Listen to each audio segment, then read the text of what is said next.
Utiliza las dificultades de la vida para fortalecer nuestra fe en Él. La única manera de aprender a confiar en el Señor es poniendo a prueba nuestra fe. El pueblo de Israel dijo creer en Dios y expresó el deseo de vivir para Él. Sin embargo, no fue sino hasta que enfrentaron la furia de las dificultades cuando su fe fue probada como verdadera.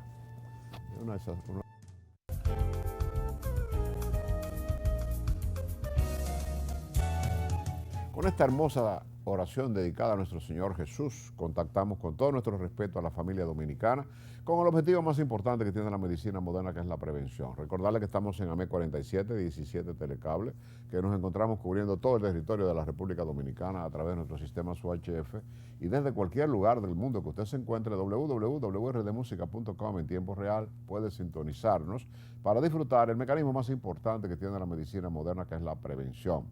De igual forma, anunciándoles y recordándoles que a partir de las 2:30 de la tarde este espacio es subido a las redes del canal AME 47 y puede ser visto por cualquier persona en cualquier lugar del mundo que se encuentre con la moderna tecnología de la comunicación y de ese famoso canal de YouTube que AME 47 pues lo pone a disposición de las personas que tenemos el honor de trabajar acá.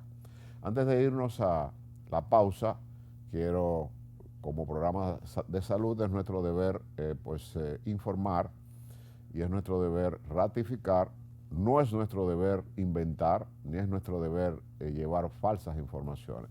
Todas las informaciones que a través de este espacio hemos estado dando durante estos días son informaciones basadas en informaciones oficiales. Ayer hubo una rueda de prensa en el Palacio Nacional y se hizo en el Palacio Nacional para demostrar que estuvo el ministro de Salud, estuvo parte del equipo de epidemiología y estuvo la representante de la Organización Panamericana de la Salud, que hablaron, en vez de hacerlo en el ministerio, en la casa central del gobierno dominicano, que es el Palacio Nacional. Y yo vi muy bien que fuera desde allí para enviar un mensaje de credibilidad. En sentido general, sí, apareció el primer caso de un coronavirus positivo, también dio positivo a la influenza B, que también es una parte importante, aunque para la influenza B hay vacuna, no hay vacuna contra el coronavirus. Aparentemente, este paciente ingresó varios días antes a República Dominicana, pero lo más importante que queremos decir, porque esas son informaciones que todos ustedes conocen, el paciente está estable. O sea, el peligro del coronavirus, el 80% evoluciona como un proceso gripal normal. Anoche vimos un video del paciente parado con todas las protecciones en la base aérea de San Isidro y felicitamos a las autoridades de la República Dominicana que escogieron ese hospital como lugar principal de aislamiento o de cuarentena, como se dice popularmente en las redes, porque es un hospital que está muy retirado de la ciudad, está en un campo militar y está enfrente o dentro de una base aérea donde cualquier emergencia aérea o de helicóptero puede ser llevada, y es un hospital bastante propicio para el aislamiento, y ahí está el primer caso de coronavirus en República Dominicana. Las informaciones dadas por el ministro de Salud y por la encargada de la Organización Panamericana de la Salud y por la directiva de la Sociedad Dominicana de Epidemiología, pues es que el paciente está evolucionando como evoluciona el 80% de los afectados.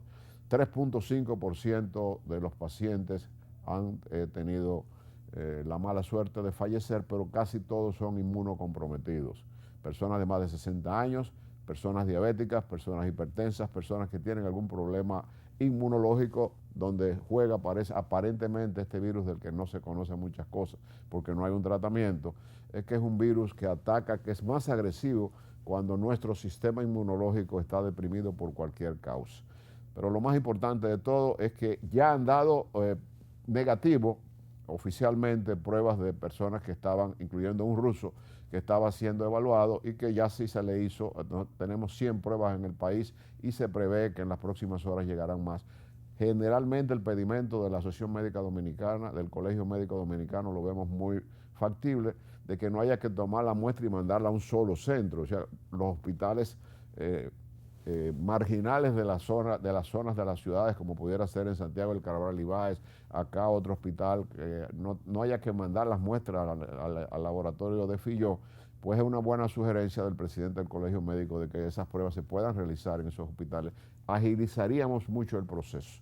Lo más importante de todo es que hay un caso y que los otros, gracias al Señor, han sido casos negativos.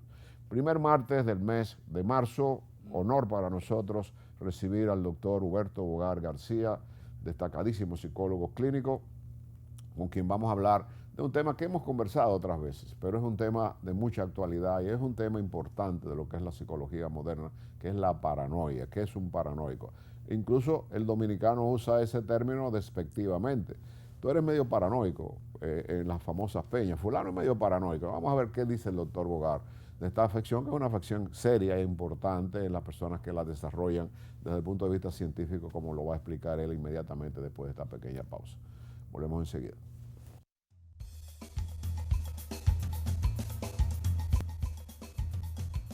Saludamos con todo nuestro cariño a mi querido amigo y hermano, el doctor Huberto Bogar García. Esa no es la forma correcta que debemos tener pendiente. Ahora hay la broma de saludarse con los pies. Lo elegante es, si usted está enfrente de una persona que usted la ve moqueando o con moco en la nariz o lagrimeando, o que está estornudando, tosiendo, esta es la forma de toser. Nunca tosa en las manos y lávese las manos cada vez que usted tenga la oportunidad de hacer cualquier medida de higiene, y trate sobre todas las cosas de cuando usted manipule dinero, mientras usted más se lava las manos, no se le van a oxidar. Lamentablemente, afortunadamente, es una de las formas preventivas más importantes del coronavirus. Entramos, doctor, en este importante tema de la paranoia, que lo hemos tratado otras veces, pero es un término y es un tema importante. ¿Qué es la paranoia? La paranoia es una psicosis. Es una psicosis. Entra dentro de la psicosis. Sí, que se caracteriza también porque su síntoma más importante es el delirio. Por eso se denomina también el DSM, trastorno delirante. El sujeto paranoico es un individuo que tiene la certeza de que es perseguido, de que lo quieren envenenar, o tiene la certeza de una grandeza desmedida. El ego está afectado. El ego está afectado. Está afectado y está disociado, aunque es una persona que parece estar adaptada al medio laboral y familiar, es una persona que padece de un delirio y por tanto hay una ruptura con la realidad.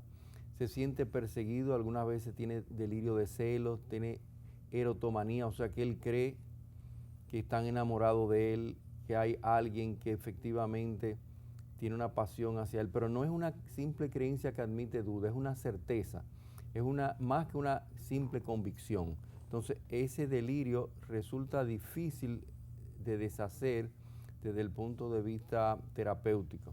Entonces, es un individuo que puede tener también alucinaciones, sobre todo alucinaciones auditivas, pero el síntoma predominante y característico es el delirio. Ese tipo de personalidad puede caer más en la euforia que en la depresión, cuando tiene esos signos de grandeza, de que es la persona que más sabe.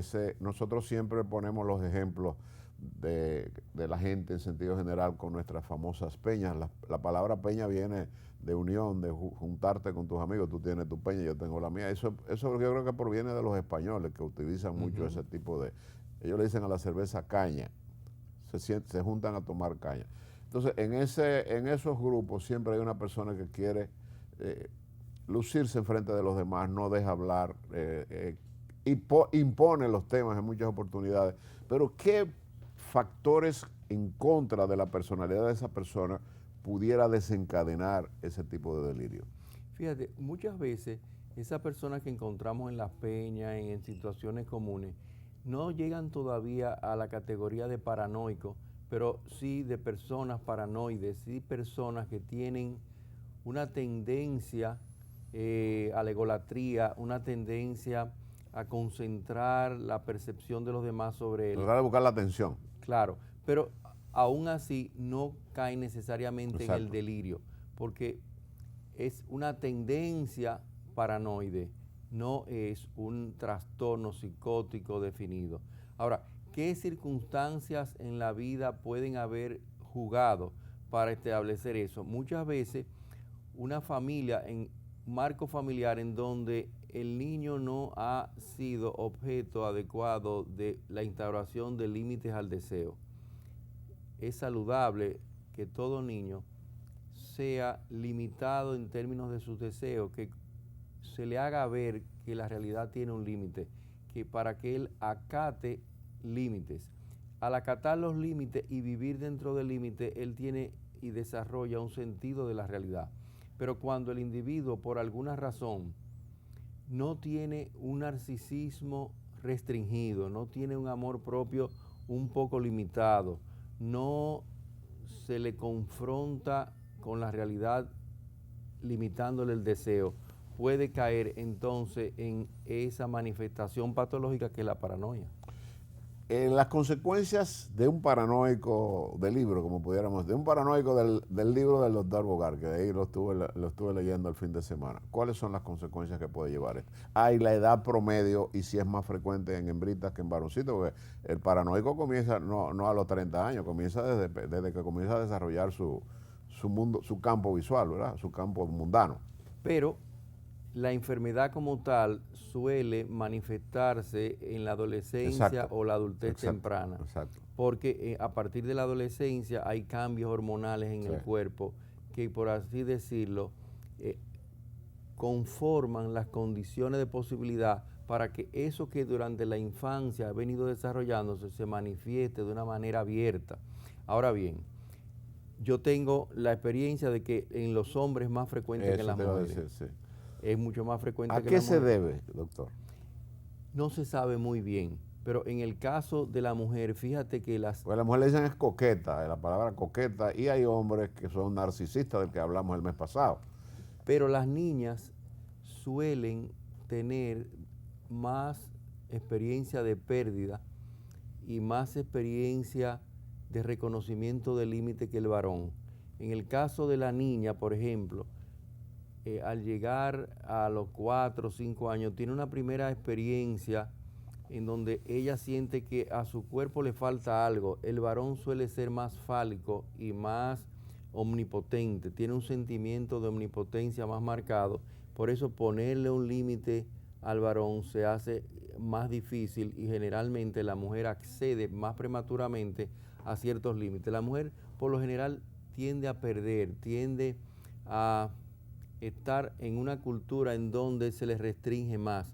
La cultura occidental por lo menos y gran parte de la cultura oriental tiende a restringir más a la mujer y por tanto a imponerle más límites. En consecuencia es menos probable que al llegar a la adolescencia o a la adultez temprana tenga sentimientos paranoicos, paranoides o del tipo que sea. Ahora, el problema fundamental en la paranoia es cuando ese sentimiento de grandeza llega a ser un delirio, que es más que un sentimiento eufórico. Sí. O un sentimiento hipomaníaco o incluso maníaco, es una convicción, es una certeza, es la idea que se presenta en su mente con una evidencia absoluta.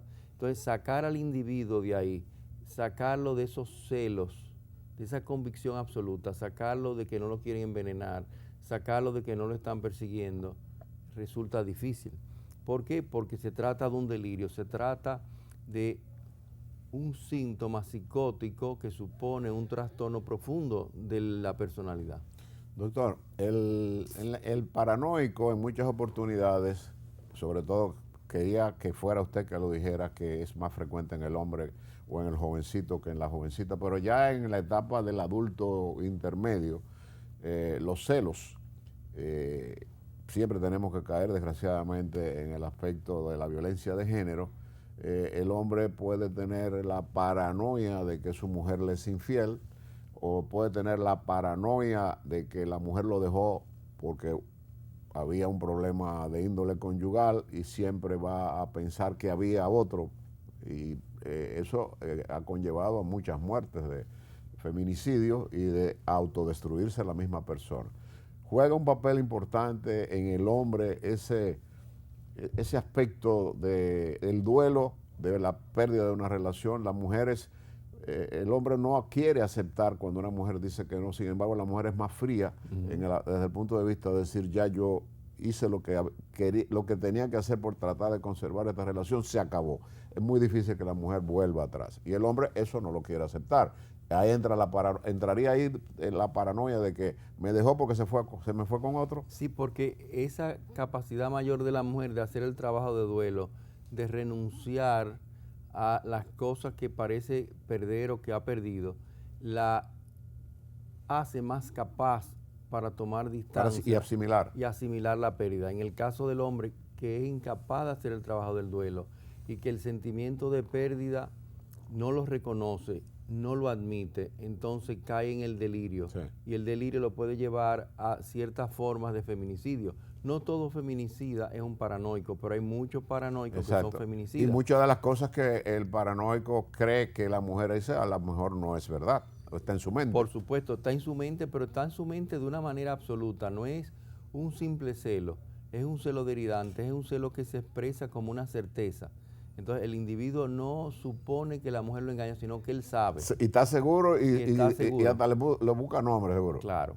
Entonces esa convicción es difícil de deshacer porque es una personalidad que no admite dudas, que no admite cuestionamiento, porque cuestionar se supone admitir la posibilidad contraria, pero el que tiene un delirio tiene una certeza de que las cosas son como él piensa. El futuro, o sea, las consecuencias de una personalidad paranoide, ¿hacia dónde psicológicamente se dirigen en su experiencia? Yo diría que el tratamiento es de poca posibilidad de éxito. Hay en ese caso que intervenir en equipo, psiquiatra, psicólogo. O sea, que hay que medicar al paciente. Hay que medicar al paciente, pero sobre todo hay que prevenir ese desenlace. Y lo ideal es trabajar cuando la personalidad no se ha cristalizado, no se ha estructurado. Como ustedes decían, el adulto joven o la adulta menor. Incluso ya desde niño, aunque es difícil establecer que un niño sea paranoico, porque su personalidad está en formación, pero cuando se dan conductas y manifestaciones que sugieren eso, ahí hay que intervenir. No se debe esperar a que el delirio se cristalice, porque cuando el delirio se cristaliza y se hace crónico, es difícil de deshacer. Entonces es preferible actuar sobre ese sujeto todavía maleable y en formación. La parte de un paranoico, desde el punto de vista del manejo del psicólogo, ¿aceptan la ayuda profesional o se creen tan perfectos que dicen yo no necesito eso? Solo buscan la ayuda profesional cuando alguna otra persona del entorno familiar, dadas sus tendencias, dadas sus creencias, dadas sus convicciones, se tiende a separar. Por ejemplo, es muy frecuente que un paranoico busca la ayuda cuando la mujer se quiere divorciar, y se quiere divorciar porque ya está harta de esa afirmación. Y él le teme esa pérdida. Él le teme esa pérdida, entonces por la mujer va a la consulta. O sea, la va a complacer. Claro, la va a complacer, y en esa situación que no es la óptima, pero existe cierta posibilidad de que el terapeuta pueda encauzar el trabajo. Lo que pasa es que desgraciadamente cuando la mujer llega a esa situación, ya ella ha pasado por una serie de etapas, y tengo entendido, a menos que usted me haga ese aclarando, que lamentablemente la mayoría de las mujeres cuando llegan a ese extremo ya tomaron una decisión irreversible. Si llegan a ese extremo y toman una decisión irreversible, entonces ese paciente paranoico, el paciente cree que no. Incluso cuando esté en la duda, él cae entonces en una depresión, y en ese estado depresivo suele haber una demanda clínica. ¿Por qué?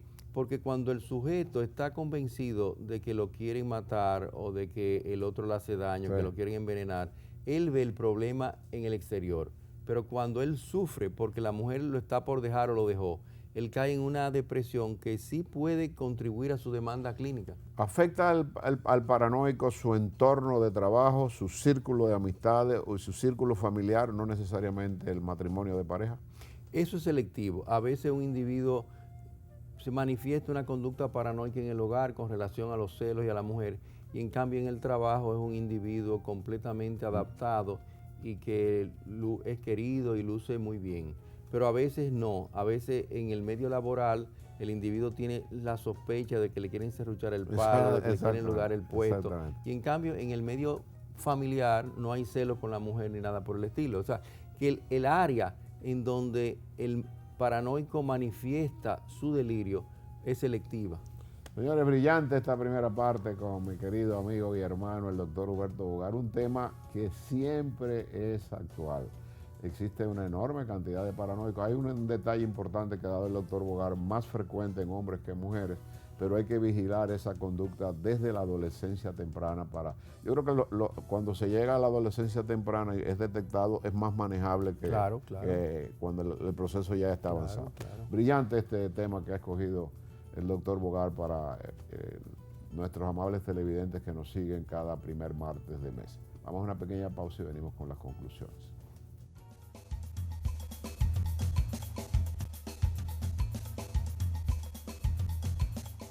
Finalmente, doctor Bogar, consejos para la familia en el entorno se encuentra un paranoico, por favor. En primer lugar, hay que hacer un buen diagnóstico porque no es lo mismo una tendencia paranoide, una tendencia a ser suspicaz, una tendencia a ser chivo, una tendencia a sospechar, que ser real y efectivamente un paranoico que ya no tiende a sospechar, sino que tiene un delirio. Eso es lo primero. Lo segundo es que tan pronto un niño o un joven dé muestra de conductas que tiendan hacia eso, no es conveniente esperar que se consolide la paranoia porque es un trastorno difícil de superar. Entonces, en ese caso es necesario intervenir antes de que esas tendencias se cristalicen y se formen delirios verdaderamente paranoicos. Brillante este tema, muy profundo, muy amplio, pero yo creo que logramos nuestro objetivo. Recordarle a nuestros amables televidentes el teléfono personalizado del doctor Huberto Bogar García en su oficina, donde es usted contestado y puede usted programar su cita acorde a su conveniencia, conversando directamente con el doctor Bogar. Si no lo toma porque está en terapia, tiene la facilidad de que tiene un contestador y él le devuelve inmediatamente para hacer su cita en el 809-683-4253. 809-683-4253. Cita personalizada de esta gloria de la psicología dominicana, mi querido hermano, el doctor Huberto Bogar García. Extraordinario y brillante tema. Como cada día, invocamos la bendición de nuestro Señor Jesús para todos y cada uno de los hogares que han estado con nosotros en esta hora del día, recordándoles que volvemos a estar con ustedes a partir de las 6:30 de la mañana por este mismo canal 47 AM, 17 Telecable. Tengan un día feliz, que el Señor les bendiga y recuerden, no pidan a Dios que les dé una carga apta para vuestros hombros, pídenla unos hombros aptos para soportar vuestras cargas.